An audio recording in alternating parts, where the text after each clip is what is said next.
Bienvenue à cette révision de la 3e session du cycle de méditation de pleine conscience, le MBSR.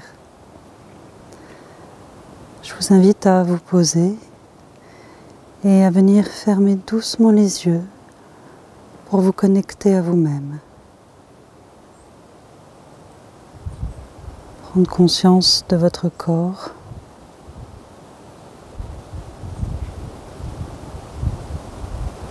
Des points d'ancrage.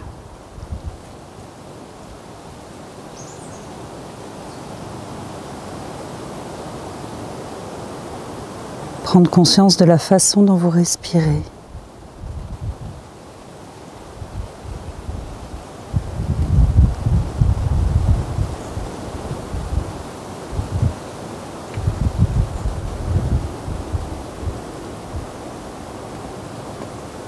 Et de tout ce qui vous habite sur le plan émotionnel, les pensées.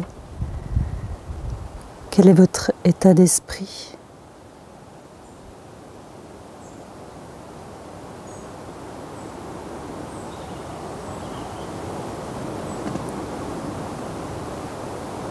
Vous accueillez tout ce qui est là et vous vous centrez sur le souffle. Comme si c'était la première fois que vous sentiez votre respiration.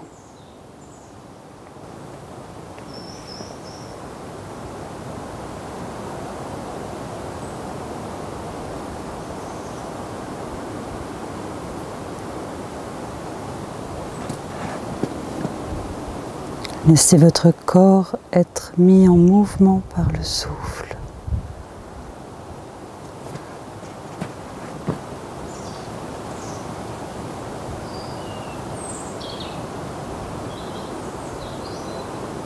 Sentez dans vos ischions un petit balancement.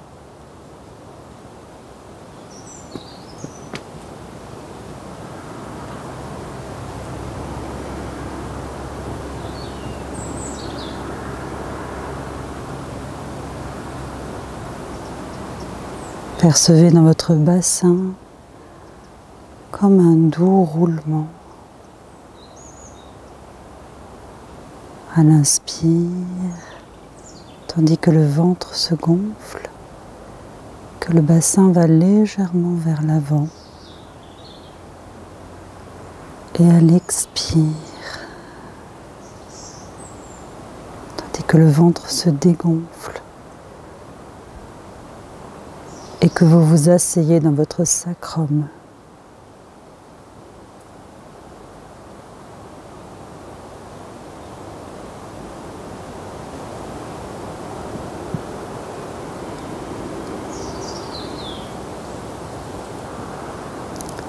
L'inspiration comme un élan de vie. La colonne vertébrale se déroule.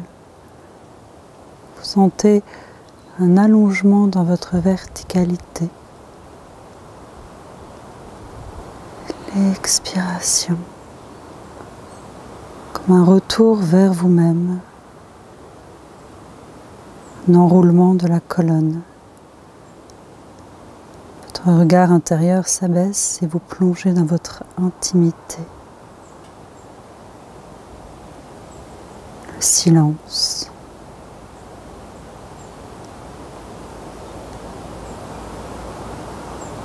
L'inspire et jaillissement, l'expire et retour à soi.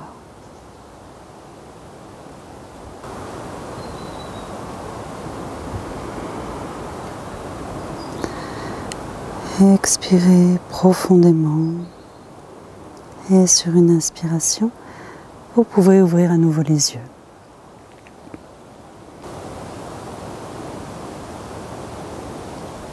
Le souffle est un point d'ancrage que l'on vient explorer en profondeur à partir de cette 3e séance.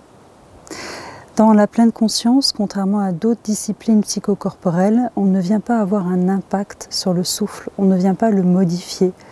On sait que notre respiration est le reflet de notre état émotionnel, de ce que l'on vit. Notre corps s'ajuste en permanence à notre expérience et le souffle peut être plus rapide lorsqu'on est très stressé, la respiration peut être plus haute ou au contraire, il peut être beaucoup plus ample et calme lorsqu'on est dans un état de repos et d'harmonie. Donc observer son souffle sans le modifier est à mettre en parallèle avec accueillir l'expérience, quelle qu'elle soit, sans résistance, sans avoir envie qu'elle soit différente. Et c'est très important, ce mécanisme-là. Même si l'on sait, et la tentation est grande, qu'il suffit de ralentir sa respiration et d'allonger par exemple le temps de l'expire pour se calmer, ce n'est pas là l'objet de la pleine conscience. Et cela ne veut pas dire que ce n'est pas intéressant. C'est simplement que quand vous êtes dans une méditation, vous accueillez votre expérience, essayez de jouer le jeu jusqu'au bout, y compris sur la respiration. Cela va vous apprendre le lâcher-prise. À partir de là, il ne s'agit pas, parfois c'est l'objet un peu d'une confusion, de tout accepter dans une forme de résignation. Il s'agit de ne pas lutter pour pouvoir, contre ce qui est, pour pouvoir ensuite apporter une réponse créative. Le souffle de lui-même, quand vous l'observez, va se modifier de lui-même. Ce n'est pas vous qui allez décider de ralentir la respiration. Vous observez le mécanisme en train de se produire. Si vous êtes en proie à un stress intense et que vous posez votre attention sur votre souffle, il est probable que la respiration sera haute, le souffle très rapide et peut-être même un peu douloureux. En fermant les yeux et en étant vraiment dans la finesse des perceptions, le poids, la texture, la chaleur, c'est vraiment infini avec le souffle. Cela peut aller très très loin dans tout ce que l'on peut percevoir, à la fois dans la substance même de l'air, tout comme dans les mouvements du corps. Il peut y avoir un mouvement des côtes, vous pouvez sentir également le mouvement du sternum, imperceptible pour certains, mais qui est là, qui se soulève et qui s'abaisse. Vous pouvez sentir dans votre dos également que le dos respire, qu'il est mis en mouvement. Vous pouvez le percevoir dans le ventre, le diaphragme qui monte et qui descend. Donc il y a tout un champ d'observation très concret physique. Il peut y avoir aussi une observation beaucoup plus subtile, qui est plus énergétique également, où vous avez la sensation de votre corps entier qui respire jusqu'au bout des doigts, jusqu'au bout des pieds, comme une dilatation et expansion à l'inspire et contraction à l'expire. Il y a aussi avec le souffle toute une dimension très émotionnelle. Je partage avec vous une compréhension que j'ai lue à la lecture d'un livre qui s'appelle « Pour une naissance sans douleur » de Frédéric Leboyer, qui est un chirurgien qui a radicalement changé sa façon de mettre au monde les enfants. Après des voyages en Inde et des compréhensions qu'il a eues. Et il y a un passage en particulier dont je vais vous parler, même si tout le livre est très riche, très enseignant. Il explique qu'à la naissance du bébé, dans le monde occidental, on coupe le cordon ombilical tout de suite, qu'il y a le cri et que le bébé à ce moment-là inspire à plein poumon et qu'il met en place ce système respiratoire pulmonaire. Et il explique qu'en réalité c'est une grande souffrance pour le nouveau-né et qu'il suffit d'attendre un petit quart d'heure, 20 minutes avec ce double système respiratoire par le cordon et puis par les poumons qui s'amorcent pour qu'il n'y ait pas engrammé dans la mémoire avec le premier souffle la douleur. Et c'est souvent pour ça que notre respiration est rarement très ample, parce qu'elle est dans une très vieille mémoire associée à cette douleur originelle dans la naissance. Donc autour de la respiration, pour chacun d'entre nous, il y a une autre dimension, plus symbolique, liée à la vie, mais également liée à la mort. L'inspire est élan de vie, jaillissement. L'expire est un retour vers la mort. La vie est une alternance dans ces cycles de vie et de mort. Tout dans notre corps à chaque instant vit et meurt.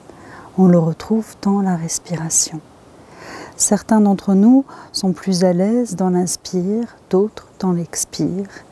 Et puis il y a ces passages de l'inspire à l'expire, de l'expire à l'inspire.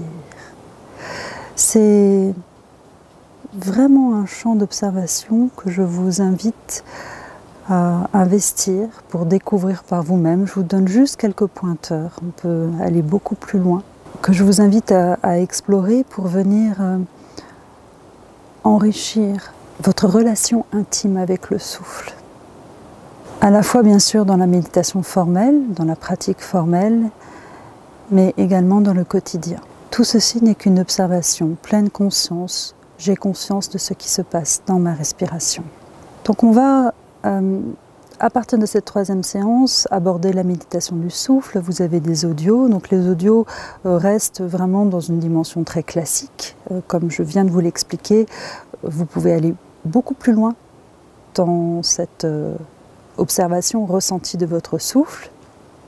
Beaucoup de créativité aussi là-dedans, d'autonomie. Vous pouvez là aussi mettre un peu de côté les audios et explorer par vous-même.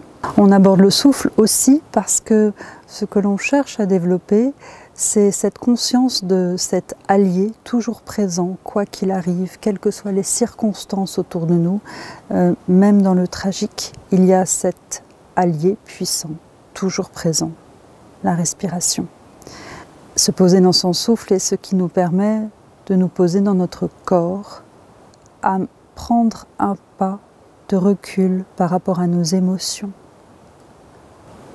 Cela vient nous aider aussi à rester dans le moment présent et à ne pas se faire embarquer par les histoires du mental, le ressassement, tout ce qui nous entraîne dans le passé, les projections vers le futur, et tout ce qui peut nous angoisser, que l'on imagine qui peut arriver. Le souffle est un alignement, un recentrage, une façon d'être dans le présent et dans son corps.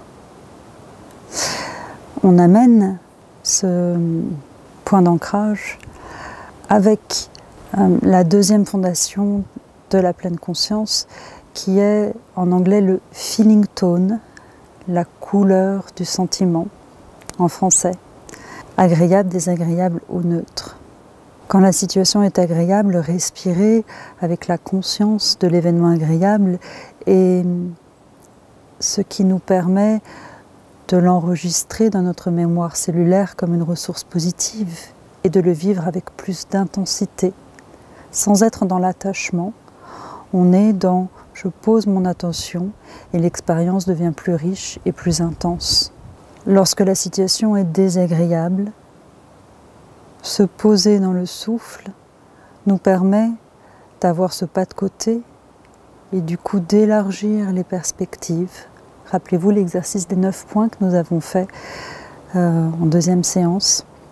D'élargir ces perspectives pour ne plus être en fusion avec l'événement, avec ce qui est en train de se passer et qui nous déstabilise, mais pouvoir s'ouvrir à d'autres réponses possibles et ne pas être seulement dans la réaction. Lorsque l'événement est neutre, on en parle souvent un peu moins parce que cela génère moins de souffrance, et tout de même à observer car elle recèle des informations. Cela peut raconter une anesthésie. Je ne ressens pas, c'est neutre, parce qu'en fait mon corps est verrouillé, il ne capte plus les signaux. Parce que justement il s'est figé comme s'il s'était sidéré pour ne plus avoir mal et il ne sent pas physiquement. Lorsqu'on est dans une protection, on se coupe de ces sensations, mais on se coupe de tout. Cela peut être aussi une stratégie du mental, comme une sorte d'ennui. On s'est habitué à avoir des stimuli, parfois même une surenchère sur le plan sensoriel, Du coup, tout ce qui est plus banal, quotidien, anodin, devient sans sensation, neutre. Et souvent la réaction qui suit est l'ennui. Poser son souffle dans la conscience du neutre est ce qui permet à un moment donné de sentir que le neutre évolue, se transforme et bascule, agréable, désagréable. Je pose mon attention sur quelque chose qui, a priori, génère chez moi aucune sensation, aucune émotion. Mais je prends le temps de regarder, d'écouter, d'accueillir. C'est une histoire de temps. Cela peut prendre quelques minutes. Comme beaucoup plus de temps, il faut revenir séance après séance dans des zones du corps qui sont comme, on dit neutres, c'est-à-dire sans sensation, comme oubliées, fermées. Et à un moment donné, elles se dévoilent. Elles vous racontent leurs histoires. Donc le neutre est tout aussi important que l'agréable et le désagréable. Et la conscience du souffle est ce qui nous permet d'accompagner la conscience que l'on a de chacun de ces événements. Donc en petit rappel très rapide, la première fondation de la pleine conscience, c'est le corps. La deuxième fondation de la pleine conscience, c'est le feeling tone. Et la troisième fondation de la pleine conscience, ce sera l'acceptation, le lâcher-prise, cette non-résistance que nous avons déjà un petit peu explorée. La première et la deuxième fondation sont regroupées sous la catégorie de reconnaître ce qui est là dans l'expérience, à différents niveaux. Un autre point important de cette troisième séance est que l'on comprend que la pleine conscience n'est pas une façon de gérer nos problèmes, de trouver une solution, de s'améliorer. C'est simplement une façon d'être en lien avec soi. Et ensuite, en lien avec les autres et en lien avec le monde. Il ne s'agit en aucun cas d'une optique d'amélioration. Cela ne veut pas dire que les choses ne vont pas être plus fluides. Cela ne veut pas dire qu'il ne va pas y avoir ce que l'on qualifie d'amélioration. Mais ce n'est pas notre objectif. Le seul objectif est d'être en lien avec soi-même. C'est suffisant pour que derrière, il y ait des transformations à différents niveaux. Nous allons à la racine, le lien à soi. Lorsqu'on réagit, lorsqu'on résiste à une expérience, on est en train de raconter un mésamour de soi. On résiste souvent contre des parts de nous qui s'expriment et qui nous sont renvoyées, illustrées dans ce que l'on vit. Toutes nos zones d'ombre, nos zones de blocage, et chacun d'entre nous en a, quel que soit notre chemin, notre niveau de pratique et les années qu'on a pu passer déjà à méditer. Nous rencontrons tous en permanence dans notre expérience ce qui va mettre en lumière, illustrer par l'expérience concrète, nos résistances, nos zones d'ombre, nos blessures et nos souffrances. Lorsqu'on prend conscience du mal que l'on s'inflige par des pensées répétitives, par de la comparaison, par du jugement, pas seulement des autres, mais des jugements envers soi. Lorsqu'on commence à prendre conscience de tout ça, cela aide de venir se relier à l'amour que l'on se porte. Et alors, spontanément, il y a des choses qui se dissolvent, qui ne sont plus nécessaires, qui reviennent comme une vieille chanson que l'on connaît bien et qui retombe avec un peu un effet de pétard mouillé. Et puis à un moment donné, à force de revenir et de retomber, ça ne reviendra plus du tout. Dans la partie formelle que je vous propose cette semaine, il y a cette exploration autour du souffle plus fine, plus subtile, et là aussi, si possible, sans audio. Dans l'exploration informelle, il y avait la semaine dernière le lien à l'agréable, il va y avoir cette semaine le lien au désagréable et au neutre, dans les petites choses du quotidien. Quand vous observez un événement désagréable, vous le ressentez physiquement. Ce qui m'intéresse maintenant, que vous commenciez à percevoir avec plus de finesse, c'est la réaction automatique. Parfois, on se retrouve piégé dans cette réaction. Et il faut remonter le fil. Ah oui, tiens, j'ai fait cela. Parce qu'en fait, telle chose était désagréable. La parole de quelqu'un, le ton de la voix, un événement extérieur de toute nature peut générer chez nous cette réaction automatique et un certain comportement ou une pensée. Comportement, parfois, les comportements compensatoires. Observez cela, c'est très intéressant. Quand vous vous retrouvez à ne serait-ce que prendre une tasse de thé, alors il y a tout le champ de l'alimentaire, mais le simple geste de venir vous nourrir de quelque chose pour vous amener peut-être de la douceur ou vous réconforter ou simplement vous êtes stressé et vous retrouvez en train de manger quelque chose pour remplir un vide. Il y a vraiment des tonnes d'exemples là-dedans. Quand vous l'observez, faites une pause tranquille et remontez le fil. Qu'est-ce qui s'est passé? Qu'est-ce qui est en jeu? Parfois, c'est évident, ça vous éclate aux yeux. Bon, voilà, ça c'est vraiment les événements que l'on peut repérer assez facilement.